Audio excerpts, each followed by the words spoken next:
पुणे के कल्याणी नगर इलाके में एक पोर्शे कार ने दो युवकों को कुचल दिया, जिससे उनकी मौके पर ही मौत हो गई थी। मृतकों की पहचान अनीश अवधिया और अश्विनी कोस्टा के रूप में हुई। खास बात यह है कि पोर्शे जैसी तेज रफ्तार कार पुणे के मशहूर बिल्डर के 17 साल के बेटे विशाल अग्रवाल ने दोनों को कुचल दिया। इस हादसे के बाद कहा गया कि अग्रवाल के बेटे को बचाने की कोशिशें भी की जा रही है। हादसे के महज 15 घंटे में अग्रवाल के बेटे को जमानत मिल गई। उनकी जमानत के बाद कई लोगों ने आक्रोश व्यक्त किया और उप मुख्यमंत्री, मुख्यमंत्री और विपक्षी नेताओं ने इस मामले पर अपनी प्रतिक्रिया भी व्यक्त की। बिल्डर के बेटे के खिलाफ सख्त कार्रवाई के आदेश दिए गए हैं। आइए जानते हैं इस मामले में अब तक क्या क्या हुआ। 18 मई को सुबह 2:30 बजे पुणे के सम्राट इलाके कल्याणी नगर में एक अजीब हादसा हुआ। पोर्शे कार ने दो इंजीनियरों को कुचल दिया। दोनों की मौके पर ही मौत हो गई। दोनों के नाम अनीश अवधिया और अश्विनी कोस्टा है। दोनों पुणे में जॉनसन कंपनी में काम करते थे। दोस्त के तौर पर पार्टी से लौटते वक्त यह हादसा हुआ। पुणे में उन्हें एक पोर्शे कार ने टक्कर मार दी और उन्हें उड़ाने वाला एक 17 साल का लड़का था। हादसे के बाद वहां जुटी भीड़ ने लड़के की खूब पिटाई की और पुलिस के हवाले कर दिया। जब उसे पुलिस के हवाले किया गया तो पता चला कि वो पुणे के मशहूर बिल्डर विशाल अग्रवाल का बेटा है। ये जानकर कि वो विशाल अग्रवाल का बेटा है, सारी व्यवस्थाएं हरकत में आ गई। सवाल उठाया गया कि पुणे की सड़कों पर बिना नंबर प्लेट के पोर्शे जैसी कार कैसे दौड़ रही है। इसके बाद पता चला कि कार का रजिस्ट्रेशन भी नहीं किया गया था। आरोपी वेदांत अग्रवाल द्वारा नशे में धुत तेज रफ्तार कार की चपेट में आने से एक युवक और एक युवती की मौत हो गई। हालांकि 15 घंटे के अंतर ही वेदांत को कोर्ट ने जमानत दे दी थी। कोर्ट ने ये जमानत कुछ प्रमुख नियम और शर्तों के अधीन दी। इसके मुताबिक कहा गया कि वेदांत को 15 दिनों तक चौराहे पर ट्रैफिक पुलिस के साथ काम करना होगा। वेदांत अग्रवाल को 15 दिन तक ट्रैफिक कांस्टेबल के साथ चौराहे पर खड़ा रहना होगा और ट्रैफिक नियंत्रित करना होगा। अग्रवाल को मनोचिकित्सक से इलाज कराना होगा और अगर भविष्य में कोई दुर्घटना दिखे तो दुर्घटना पीड़ितों की मदद भी करनी होगी। ये 3 शर्तें रखी गई।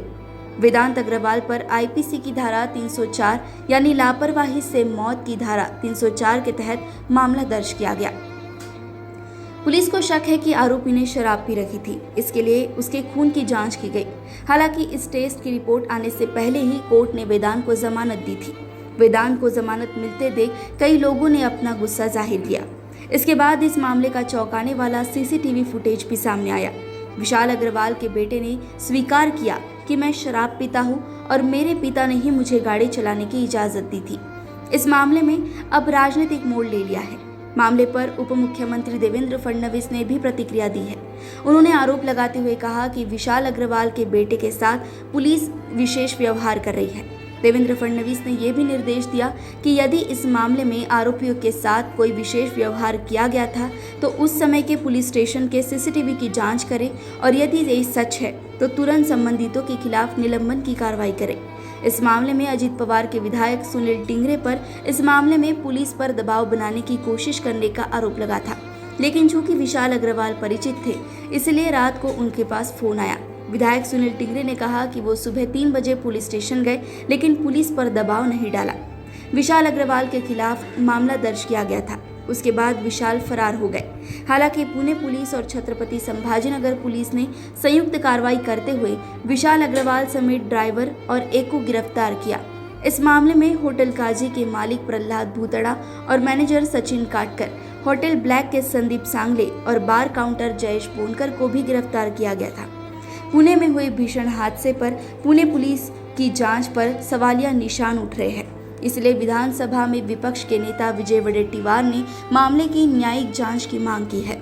संजय राउत ने भी इस मामले में उचित कार्रवाई की मांग की।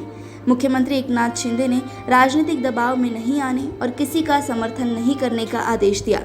इस मामले से पुणे पुलिस की जांच पर एक बार फिर सवालिया निशान उठ रहे हैं। पुणे में बार और पब का मुद्दा एक बार फिर चर्चा का विषय बन गया है। नमस्कार, मैं Rahul Gandhi. Bus driver, truck driver, Ola, Uber, auto drivers अगर गलती से किसी को मार देते हैं तो 10 साल की जेल में सजा हो जाती है और चाबी उठा के वो फेंक देते हैं। मगर अगर अमीर घर का 16 साल का 17 साल का बेटा पोर्श गाड़ी को शराब पी के चलाता है और 2 लोगों की हत्या करता है तो उसे कहा जाता है कि ऐसे लिख दो। ऐसे ट्रक ड्राइवर से, बस ड्राइवर से क्यों नहीं लिखाते? उबर ड्राइवर, ऑटो ड्राइवर से क्यों नहीं लिखाते? नरेंद्र मोदी से पूछा गया कि 2 हिंदुस्तान बन रहे हैं, एक अरबपतियों का, एक गरीबों का। उनका जवाब आता है, क्या मैं सबको गरीब बना दूं? सवाल ये नहीं है, सवाल न्याय का है। अमीरों को, गरीबों को, दोनों को न्याय मिलना चाहिए। न्याय सबके लिए एक जैसा होना चाहिए। इसीलिए हम लड़ रहे हैं, अन्याय के खिलाफ लड़ रहे हैं। तो नहीं होनी चाहिए ना। सबसे पहले तो माँ बाप को सज़ा मिलनी चाहिए। बच्चों को क्या परवरिश दे रहे हो?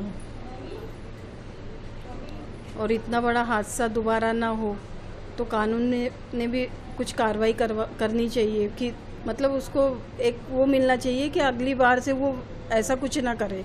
अब हमारी बेटी तो आएगी नहीं, लेकिन फिर भी इंसाफ ये है कि मतलब और किसी का घर ना उजड़े, है ना। किसी की, चाहे वो बेटा हो चाहे बेटी हो, ऐसा कुछ ना हो। तो मतलब इस टाइप की उससे सज़ा दे कि मतलब दोबारा ऐसा कुछ ना करे वो। तो सबसे मेन तो उसके माँ बाप को मतलब बोलना चाहिए। पुणे से राजेंद्र पाठक की रिपोर्ट।